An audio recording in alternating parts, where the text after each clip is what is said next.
Hello friends, welcome back to my channel. My name is Anna if you're new here. Today I am going to share with you guys all about how I make my sourdough artisan loaf.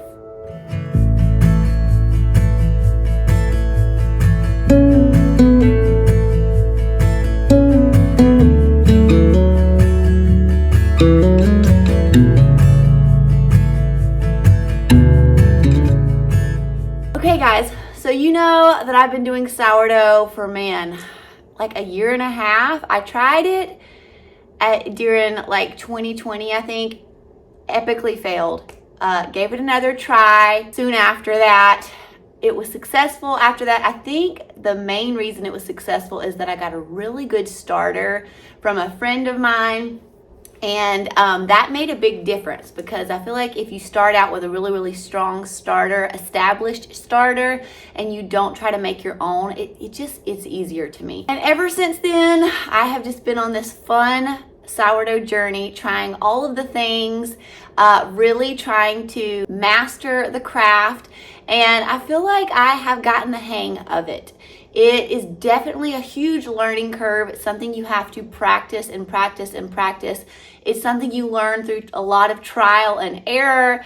So it's definitely not something that you're just going to be able to dive in and like start doing everything perfect right away. Maybe you will, but I definitely didn't. There was a lot of learning involved, but that's the fun of it. I feel like anything worth having takes a little bit of learning and trial and error and all of that. I don't use my sourdough for everything. I'm not one of those like full-blown sourdough and everything kind of person. We just don't like the taste of it in a lot of things, but we do love it for bread. I don't like to bake with it a ton. I'll put it in a few things like muffins, banana bread, zucchini breads, things that are more of like a bread than like a cookie or a cake. I don't really like it in things like that. We just don't love the flavor of it, but I definitely love to bake bread with it. So I've learned an amazing recipe for a sourdough sandwich bread. Maybe I'll share that with you guys in the future. It's kind of a new one I've been doing because it uses whole wheat, freshly ground whole wheat. And then the one I do most often is the one I'm going to share with you guys today. That is my artisan loaf. It's like a bull loaf, so it's rounded. You can make all the pretty cuts in it. But the thing that I love about this recipe is it's really versatile. You can use it for pizza dough. You can use it for bread. You can use it for cinnamon rolls. The possibilities are endless with it. And I really use this basic recipe for a lot of different things. So I'll usually make one recipe a week of it. It's supposed to make 2 of the like round loaves, but I usually will use one as like a round loaf for dinner, and then I'll use the other one either for like cinnamon rolls, or sometimes I'll just roll it up and make it into a loaf of bread for sandwich bread, or sometimes I'll make it into like a stuffed bread, like a cheesy stuffed bread, or I'll use it for a pizza crust. And so it's very versatile, and I love this recipe. I feel like though, kind of the secret to sourdough is finding a recipe that works really good for your starter, your home environment, your lifestyle, and practice it until you get it perfect, and then just use that recipe for everything. That's kind of what I have done. I've tried several different basic sourdough loaf recipes, and this is the one I just keep going back to over and over again. It comes from this cookbook. I think it's a great recipe for beginners, but also I'm not a beginner and I still use it. It's just a great basic recipe. This is also a great cookbook just in general, so I highly recommend this cookbook. But that is where the recipe is from. I'll put measurements and stuff in here as it goes, but I'm not going to type out the whole recipe. You'll just have to buy the book if you want like the whole recipe. But it really is very simple to do. It is very time consuming, so I usually will try to plan out the day I'm going to make the bread is a day where we don't really have a lot going on. So we're not going to be taking kids here and there. We're not going to church, things like that, because that can kind of be tricky to time everything if you're going to be really busy that day. So I usually will try to do it kind of on the weekends, because like on Sunday we don't go anywhere. because our church is Saturday night. So that is usually a really good day for me to get the bread ready for the week. And the cool thing about this is what I've learned is that you don't have to bake the bread the same day or even the day after. Sometimes I'll leave my loaf in the fridge for 3-4 days until I want to bake it for dinner that evening, or until I want to use it for cinnamon rolls. So just know that you can make it and then you can wait several days to bake it, which is great, especially if you don't have a huge family that's going to eat both of those loaves in one day. Because honestly, this sourdough loaf recipe is not that great left over unless you do something like croutons, or like a grilled bread, or like a grilled cheese sandwich, or some kind of like panini. It's really not great just by itself left over, to us anyways. So that's what I'm going to be showing you guys. This is a several day process, so you'll see me wearing different clothes and all of that, because it's probably a good 2 or 3 day kind of process from start to finish.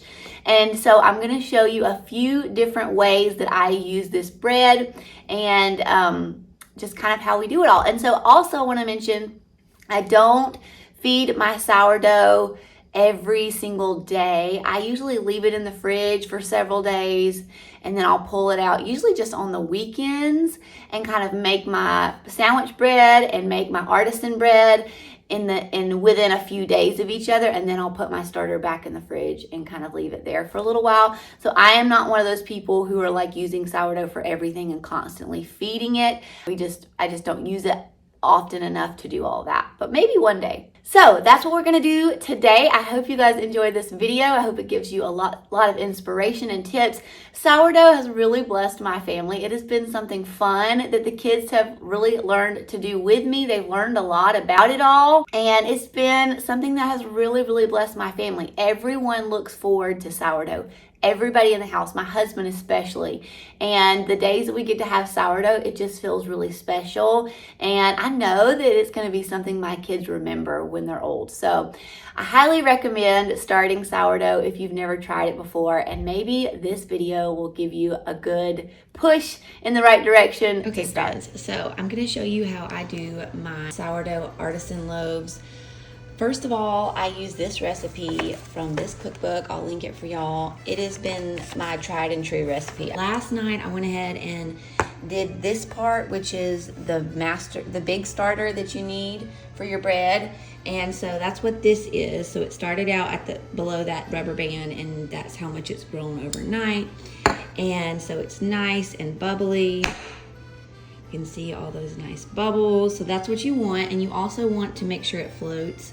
So I always pinch off a piece and put it in some water and make sure it floats before I make my bread. So in here, I have my little scale. In this bowl, I've got 680 grams of water. And now I am gonna add the starter to that water, and then I'm gonna add 1,000 grams of flour and mix that up really good.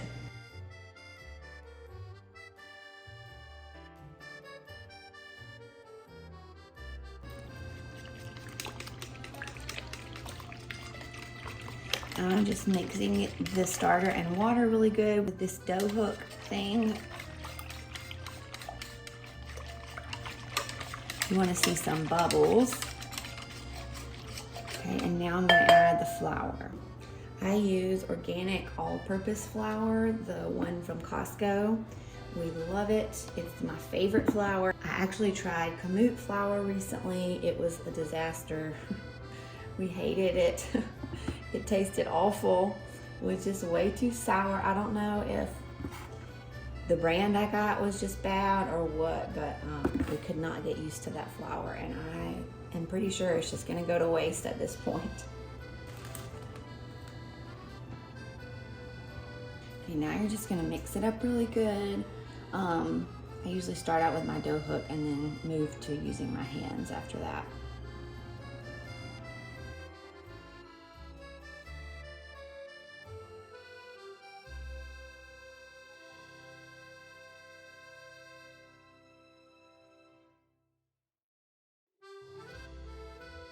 All right, So you don't have to get it fully mixed because we're gonna let this sit for 30 minutes and then we're gonna come back and add the salt, and that's when I'm gonna mix it really good. It's been 30 minutes, I'm gonna add the salt. And so I usually do about 25 grams of salt.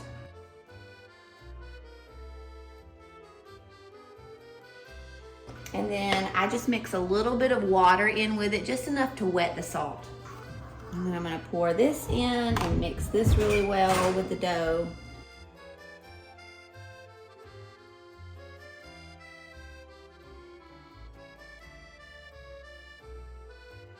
Okay, after you get the salt incorporated really well, then I'm gonna add some flour to my work surface, and I'm gonna knead it for about 5 to 7 minutes.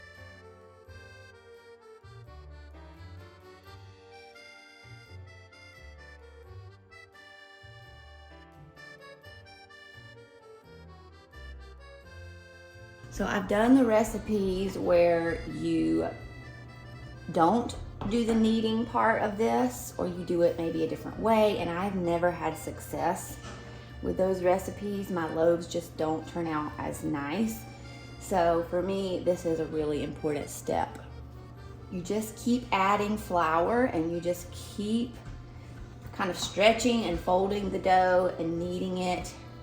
And eventually you'll feel the dough kind of tighten up and gain some strength. And then at that point, then you can transfer it to your bowl. But I just kind of go until I feel it really kind of tighten up. The more you do this, the more you'll figure out what I'm talking about.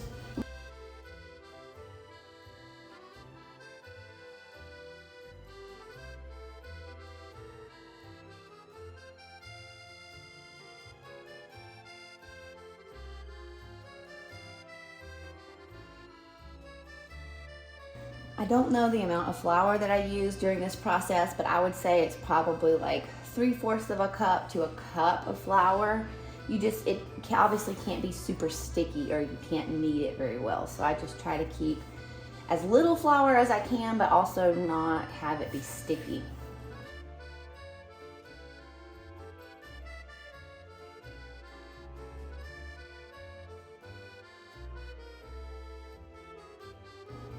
Okay, normally I would mix that a little longer, but I don't feel like it today, so I'm gonna go ahead and transfer it back into that same bowl I used a minute ago.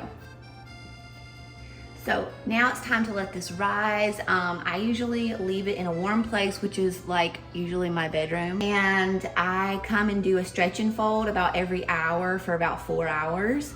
And then if it's doubled in size by then, or usually at least to about the top of the bowl is usually kind of my goal, then it'll be ready to shape into loaves after that. But you can just put a cover over this and leave it in the fridge overnight. If I don't have time during the day, sometimes I'll just do that.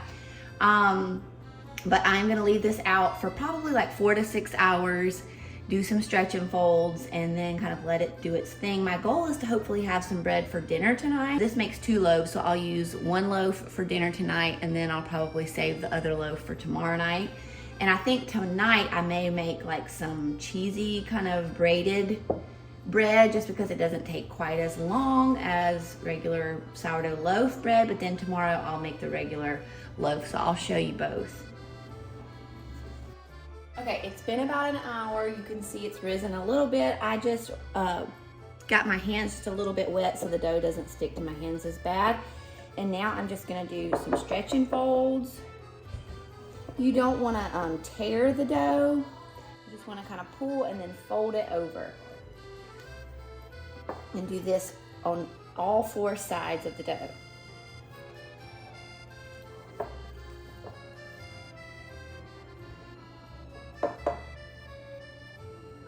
And then I'm gonna cover it and leave it for another hour and then do another stretch and fold.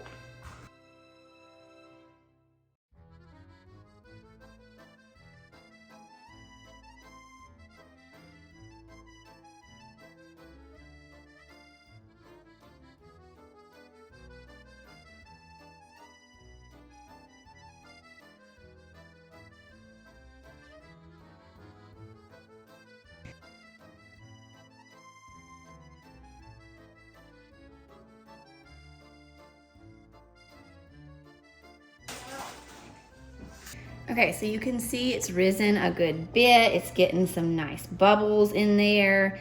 And I'm about to do my last stretch and fold. And then I think I'm gonna put it outside because it's really hot and humid. I think I'm gonna put it outside with a rubber band around it and let it do its last like hour rise outside so it can be nice and warm and rise a little bit faster so that I can make sure I have it ready for dinner tonight.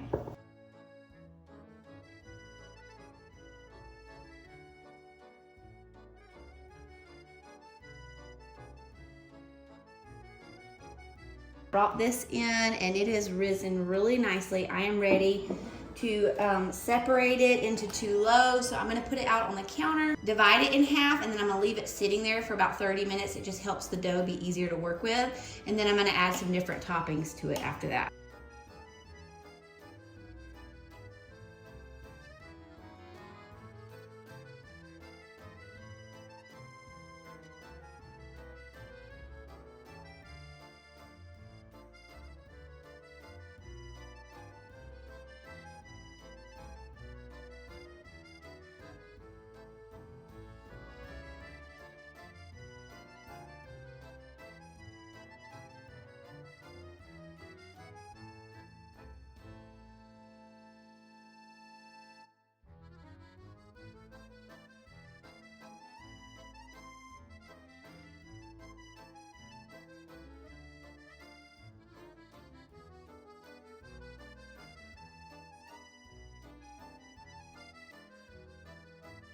Now I have some fresh herbs from my garden. I think this is thyme, rosemary, and I think it's some parsley and some basil. And I'm just gonna kind of spread that on there really good. And I'm gonna also put this cheddar cheese on there too. This cheese I just cut up into little squares and I'm gonna just add that on there too.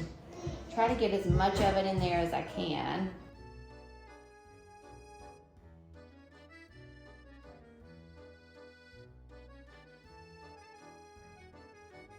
A little bit, pat it in there. And then I'm also gonna put some garlic powder on there and some salt.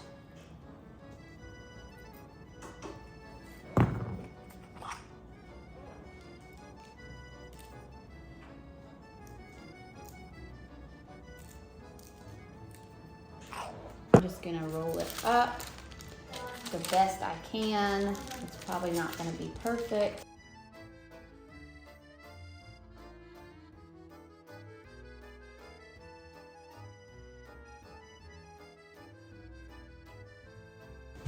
Just take a sharp knife and cut it, not all the way to the top. I left about 1 inch at the top that's not cut.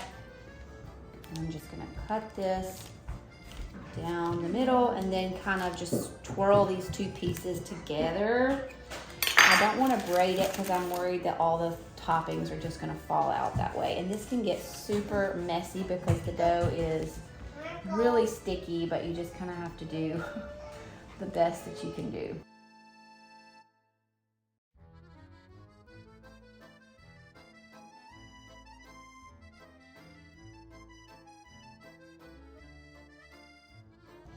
Okay, now I'm just gonna push kind of the cheesy parts back in there, and we'll let this rise for about 1 hour, and then it'll be ready to bake for dinner. Okay, this is gonna be more of a traditional sourdough loaf. This one I am just gonna put in some rosemary, and that is it for this loaf.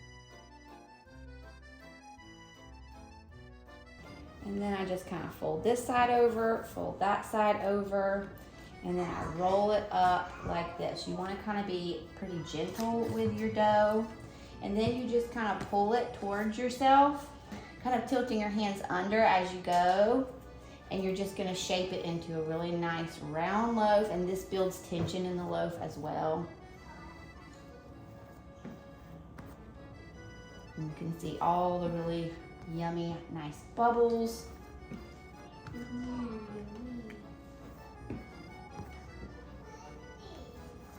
Now I'm gonna put it into my Banneton basket that I have lined with flour. I'm just gonna use my bench scraper to plop it in there like that. And then this loaf I'm gonna cover with a Walmart bag and I'm gonna leave it in my fridge overnight until tomorrow afternoon because we'll eat this tomorrow night for dinner.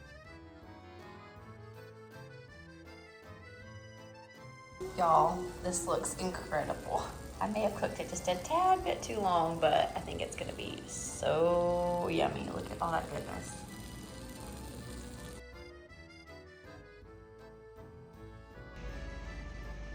Okay friends, it's the next day. I have my Dutch oven heating up in the oven. It's been heating in there on 450 for an hour. You want your Dutch oven super, super hot. And now I have this handy little thing I got on a Prime sale. But if you don't have one of these, you can just use parchment paper. But I'm about to flip this onto the parchment paper, and then I'm gonna score it using a little razor blade, and then I'm gonna bake it.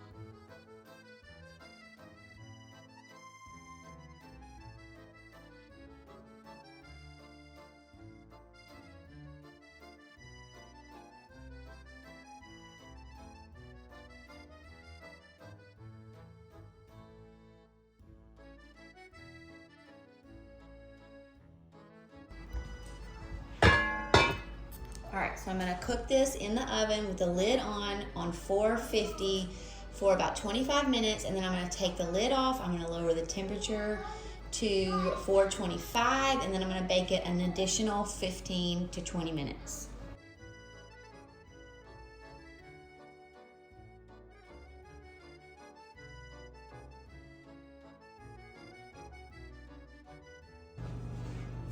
It's done. It turned out really pretty.